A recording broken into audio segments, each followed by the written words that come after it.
Hey guys, Andrew here. Welcome back to UpIQ. And in this video, I'm going to show you how to add and remove these website shortcuts shown on Google Chrome.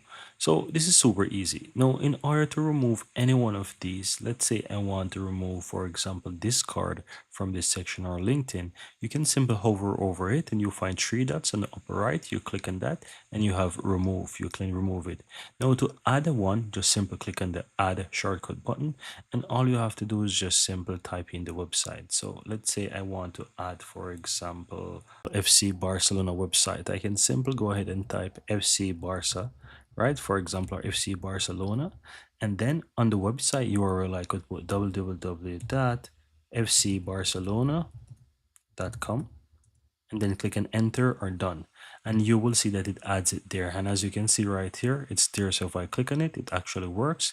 Take me over to the official website of FC Barcelona. And that's it, guys.